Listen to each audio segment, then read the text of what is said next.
Teenage పిల్లలు అందరి behaviour కూడా పొద్దున్న లెగడము, హౌస్ కీపింగ్ చేయించుకోవడము, బయటకు వచ్చేయడము, ఇంటికి వచ్చి మళ్ళీ పడుకోవడం, అదొక హోటల్ అయిపోయిందండి, ఇల్లు కాదది.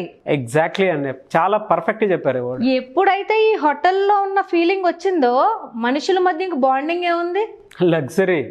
అమ్మ రిసెప్షనిస్ట్ అవుతుంది, నానేమో ఓనర్ అవుతారు, వీళ్ళేమో హోటల్కి వచ్చే కస్టమర్స్ అవుతారు. అంతే. ఇంట్లో కూడా పిల్లల్ని కొన్ని యాక్టివిటీస్లో భాగం చెయ్యాలి.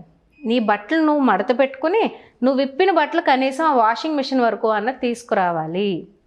నువ్వే డైనింగ్ టేబుల్ దగ్గర కూర్చుని తిని మళ్ళీ వెళ్ళాలి.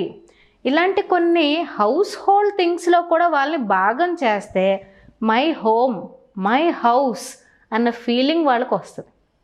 చిన్న చిన్న ఇండోర్ ప్లాంట్స్ వాళ్ళ రూమ్లో పెట్టి వాటికి వాటరింగ్ చేయించడము, ఎక్కడో చోట ఇంటికి వాళ్ళకి ఒక అటాచ్మెంట్ ఉండాలి కదండి. అవునండి. లేకుండా ఇలా చెక్ ఇన్ అవుతున్నారు, అలా పడుకుంటున్నారు, టక్ టక్ టక్ అని చూసుకుంటున్నారు, మళ్ళీ చెక్అవుట్ అయిపోతున్నారు. ఆ కీ అమ్మకి అలాగా బాయ్ బాయ్ చెప్పడం అంటే ఏంటోనండి, విసురుగా కీ అలా విసిరేసి వెళ్ళిపోవడం అంటే స్టైల్గా. మళ్ళీ రిటర్న్ వచ్చి బ్యాగ్ విసిరితే అది ఎక్కడ పడుతుందో కూడా చూడాలి.